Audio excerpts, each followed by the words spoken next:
Bang Riki, ini kan hari ini sidang pra peradilan dari Peggy sendiri sudah diputuskan bahwa Peggy sudah bebas begitu. Nah, ini ada pertanyaan bahwa dalam sidang ini dikatakan bahwa ini untuk hasil pemeriksaan kemarin dari pihak kepolisian penyidikan itu diragukan nih Bang. Ini bagaimana menurut Abang? Baik, terima kasih dari rekan-rekan media ya.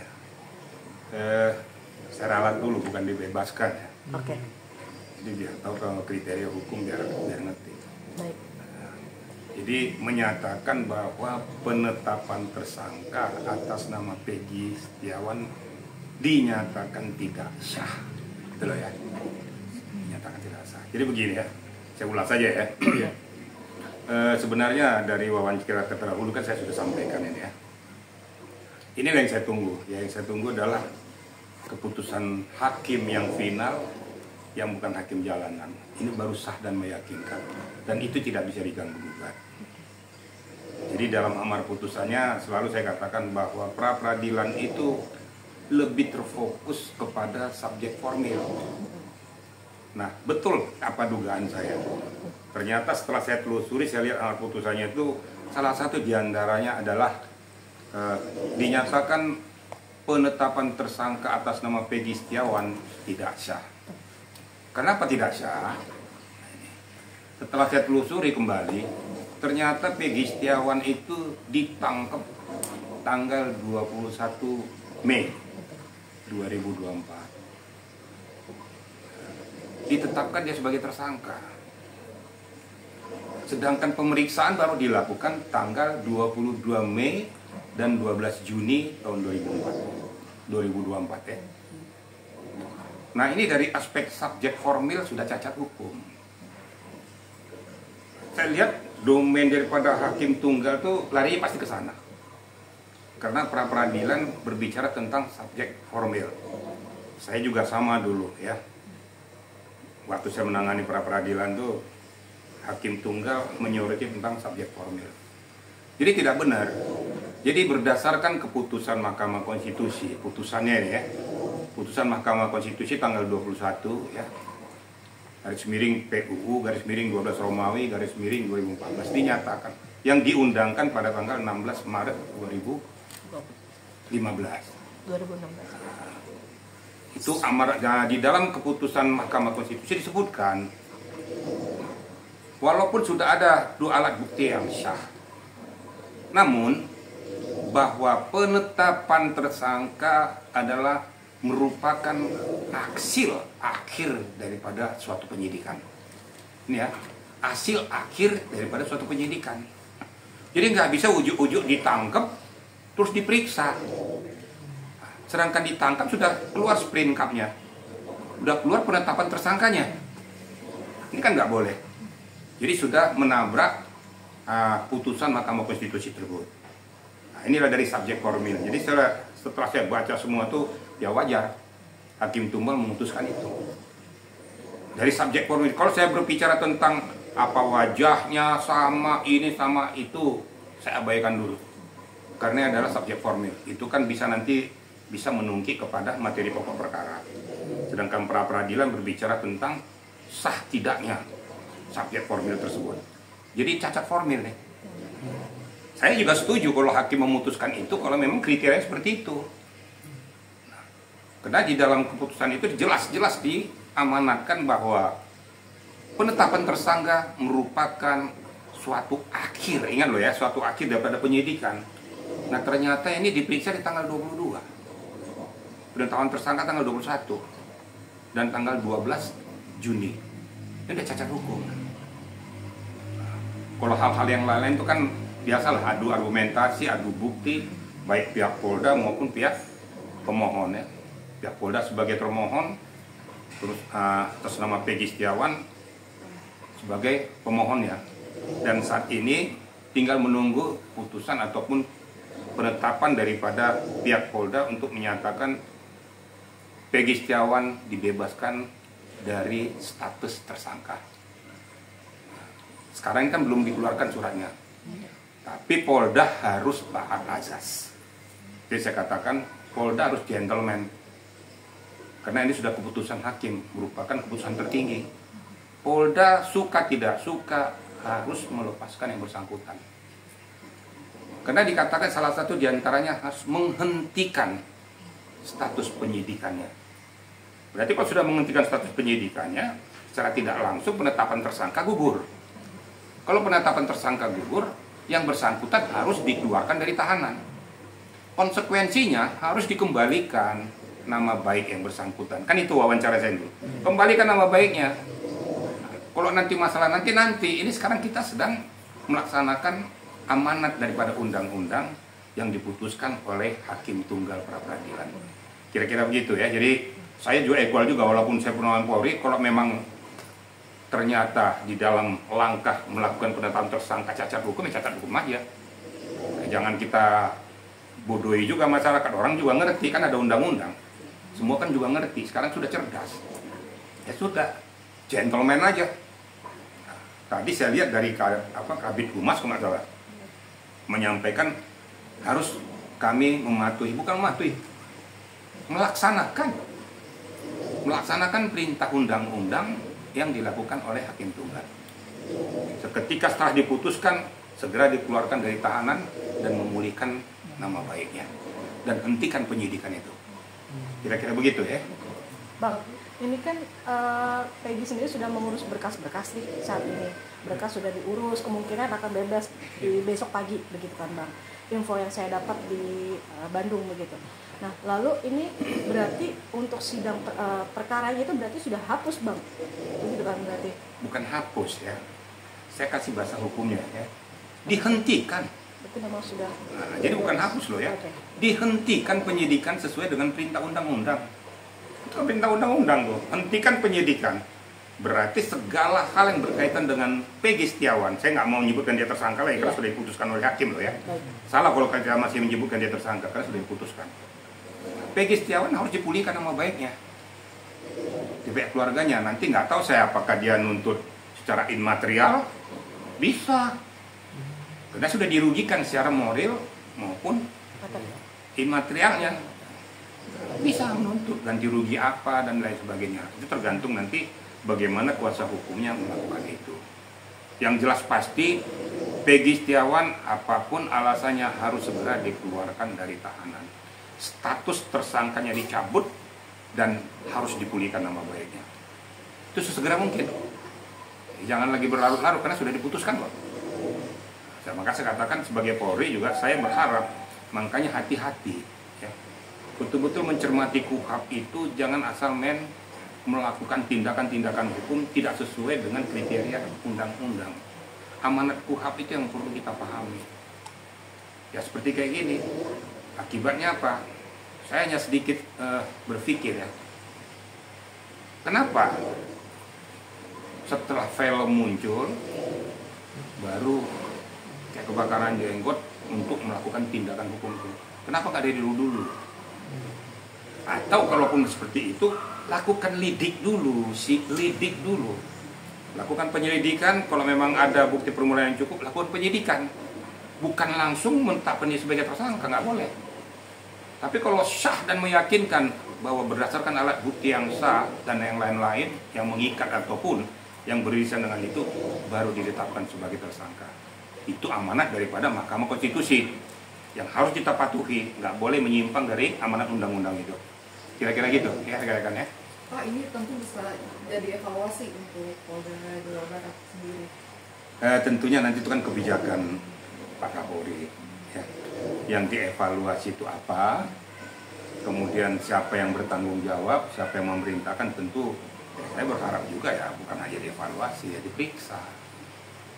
Kenapa sampai melakukan tindakan yang di luar kewenangan hukum, di luar amanat undang-undang?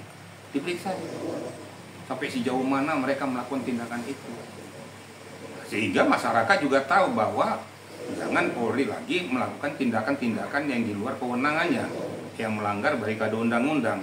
Ini kan menyangkut hak asasi manusia. Menurut saya bukan mantan orang Propam harus turun, Itwasum harus turun, memeriksa siapa penyidiknya, siapa atasan penyidiknya, yang sehingga melakukan tindakan tersebut ternyata di pengadilan pra peradilan kalah. Dan saya kemarin saya nggak mau masuk ke substansi permasalahan. Jujur ngomong, saya kalau ditanya sekarang, saya bilang saya sebenarnya udah galau. Kenapa saya galau? Pada saat JPU, pada saat JPU mengembalikan berkasnya jadi P19 dan belum ada jawaban tanggapan sampai sidang putusan pra peradilan. Tapi kan saya nggak mau ngomong seperti itu, saya mendahului hakim. Tapi setelah selesai ini saya berpikir ya begitulah. Nah ternyata lebih menungkik lagi setelah saya baca semua tuh, ya pantesan ini sudah menabrak amanat daripada undang-undang tadi yang saya sampaikan terdahulu tadi, ya, cacat hukum. Masalahnya masalah formil, itu kewenangan loh ya, kewenangan yang dilindungi oleh undang-undang, ternyata dia tabrak. Nggak boleh kita nangkap seseorang tanpa melakukan lidik-sidik kecuali tertangkap tangan, ya, kecuali tertangkap tangan baru. Jadi saya harus berbicara apa adanya. Ini kan pembelajaran edukasi hukum. Kalau Polri memang pada saat ini katakanlah oknum penyidiknya itu melakukan tindakan yang salah, harus gentle minta maaf. Nggak boleh sisanya, wah ngapain nggak maaf, itu kan hakim, nggak boleh. Kita kan orang hukum, kita taat undang-undang, kenapa harus malu? Nggak usah malu, itu pembelajaran edukasi untuk kedepannya lebih berhati-hati lagi. Karena ini kan menyangkut sekali lagi hak asasi manusia, harkat martabat seseorang. Kira-kira begitu. Pak, tapi polisi yang menangkap Peggy Setiawan ini bisa dilaporkan atau diperkarakan nggak sih Pak? Bukan bisa diperkarakan, ya harus diperiksa kan sudah bilang. Tanpa dilaporkan pun, ingat ya, tanpa dilaporkan pun sudah seyogianya atasan penyidik Propam Irwasum turun untuk melakukan penyelidikan kenapa terjadi peristiwa seperti ini. Ini kan menyangkut marwah daripada Polri. Harus periksa dan buktikan kepada masyarakat, harus transparan. Kita transparan, masyarakat nggak bisa dibodohi lagi. Kalau kemarin-kemarin netizen dengan segala macamnya kan mereka tahu kulit luarnya. Makanya selalu saya katakan tunggu keputusan hakim. Keputusan hakim merupakan keputusan tertinggi yang harus dihormati dan harus dilaksanakan. Ya tadi pagi itu sudah nggak bisa lagi ngomong apapun, nggak bisa ngomong karena sudah final dan harus dilaksanakan. Itu perintah undang-undang. Itu rekan-rekan ya. Bang izin, ini kan banyak yang mempertanyakan soal Peggy Cianjur ya. Setelah Peggy Setiawan sendiri sudah dinyatakan tidak bersalah begitu. Banyak yang menuntut polisi untuk memeriksa Peggy Cianjur nih Bang. Baiknya gimana sih Bang menurut Abang sebagai mantan penyidik nih? Begini, siapapun yang diduga, ya, siapapun yang diduga berkaitan dengan peristiwa pidana itu, gak salah penyidik melakukan penyelidikan. Ingat loh, penyelidikan loh ya. Dilakukan penyelidikan, dilihat benang merahnya pada saat peristiwa itu dia berada di mana, betul nggak ini Peggy Cianjur atau tidak. Nah, sehingga betul-betul porsi dan proporsi hukum itu bisa berjalan dengan baik. Tapi juga jangan sampai terjadi seperti ini lagi. Betul-betul Peggy Cianjur sebutkan itu betul-betul memang orang yang bersangkutan. Makanya jangan ngambil langkah-langkah sebelum betul-betul pasti. Lakukan pemeriksaan, saksi-saksi yang lain, bukti-bukti yang menguatkan baru. Kalau memang betul, ya gitu. Nah, jadi walaupun disebutkan ini Peggy mana, Peggy ini, ya itu silakan saja, itu masyarakat, netizen nggak salah. Tapi penyidik jangan pula ikut-ikutan, harus teliti. Ini ujian yang sangat pahit bagi penyidik. Ujian yang sangat pahit karena kalau saya bilang ini suatu kelalaian, ya suatu kelalaian. Kalau saya bilang lebih keras suatu keteledoran, ya keteledoran juga. Kalau seandainya dulu pada saat putusan hakim kepada 8 terpidana ini sudah diputuskan, ini tetap berlanjut, dilakukan penyelidikan terhadap orang yang disebutkan Peggy dan lain sebagainya itu dilakukan, mungkin nggak seperti ini. Ini kan booming, muncul film, kok a priori gitu loh, kok langsung kayak seperti kebakaran jenggot. Ini yang salahnya di situ. Nggak usah lidik aja dulu. Kalau memang betul-betul belum bisa didapatkan benang merah, nggak usah cari korban. Nah seperti kayak gini kan jadi blunder. Saya tidak mengatakan bahwa itu Peggy itu apa dia atau tidak, saya nggak mau ngomong. Karena itu adalah hak penyidik. Saya hanya ngomong ini cacat formil. Udah jelas pasti cacat formil. Nah, biar juga netizen tahu di mana cacat formilnya, ini masalah kewenangan yang diamanatkan undang-undang ini tadi. Ya. Dia melakukan penangkapan, belum melakukan pemeriksaan. Nah, berarti dia mendahului lidik sidik. Berarti menabrak putusan Mahkamah Konstitusi tadi. Ya, nomor 21 PUU garis miring 12 Romawi garis miring 2014 yang diundangkan 16 Maret 2015. Ini tabrak madil. Saya juga dulu ini cacat formil juga waktu saya menangani masalah wamen dulu. Itu kira-kira saya katakan ya. Pak, masyarakat juga uji atas keputusan hakim yang berani mengambil sikap tegas.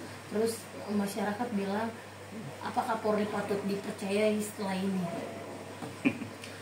Kalau pertanyaan itu, kalau nggak ada Polri kau kemana? Apa mau ke tukang beca lapornya? Jadi ini juga saya mohonkan pada netizen juga, jangan gebiah-uyah semua. Itu kan oknum. Kepolisian Negara Republik Indonesia sah. Negara tidak akan berdiri tanpa adanya Kepolisian Negara Republik Indonesia. Mau dibubarkan polisinya? Nah, saya juga agak marah kalau dia ngomong kayak gitu. Karena itu oknum. Tidak semua polisi seperti itu. Ingat, negara tidak akan berdiri kalau tidak ada wilayah pemerintahan, kemudian kepala negaranya, tentara dan polisi. Nggak akan berdiri negara. Ya, nasib polisi langsung bersentuhan dengan masyarakat. Makanya anggota Polri itu juga harus hati-hati. Jangan kewenangan yang besar itu kau gunakan untuk mencederai masyarakat. Nah, ini yang harus dibuktikan. Tapi kalau dibilang percuma polisi ada gini, jangan gebiah-uyah. Saya juga nggak terima. Mau kau lapor mana kalau seandainya terjadi pembunuhan di rumahmu? Kau lapor sama siapa? Lapor sama tukang satpam? Kan enggak. Pasti kau lapor sama polisi. Betul nggak kira-kira ini? Jadi saya harus berbicara padanya. Tapi dikatakan oknum, banyak oknum yang nggak benar juga. Ya, oknum di mana-mana aja pasti ada. Ya. Bukan hanya di sisi Polri. Di instansi mana aja yang berkaitan berhubungan dengan masyarakat pasti ada. Tapi itu oknum. Tapi lembaganya nggak bisa kita samaratakan semua. Ya memang ya apa boleh buat. Ini gara-gara nilai setitik, rusak susu sebelanga. Gara-gara ulah oknum-oknum ini, jadi semua jadi di generalisir. Saya yakin Polri yang bersih itu juga jengkel juga. Saya sudah banyak koordinasi, banyak diskusi ya. Kesel, kecewa. Saya juga kecewa juga. Karena saya ini mantan penyidik juga. Saya kecewa. Kenapa seperti itu? Tapi pada saat kalian wawancarai saya dahulu, saya nggak berani ngomong. Karena saya bukan hakim. Biarkan aja proses peradilan berjalan dengan baik. Silakan adu bukti, adu fakta. Kalau betul-betul nanti bukti pemohon yang kuat, saya yakin hakim akan jernih mencermati. Bukan masalah berani tidaknya, ingat loh ya. Nggak ada istilah berani tidaknya hakim memutuskan. Dia memutuskan berdasarkan nalar insting undang-undang berlaku. Siapapun hakim tunggalnya, kalau seperti ini peristiwanya pasti akan memutuskan itu. Bukan gara-gara berani nekat, nggak ada. Hakim kan juga kan sudah dilindungi undang-undang, nggak ada yang berani gitu. Kira-kira gitu ya, Ya. Cukup? Ya, makasih. Bang, aku minta izin tema kedua. Jadi jangan lupa untuk subscribe Cumi Cumi. Ditekan ya tombol lonceng merahnya.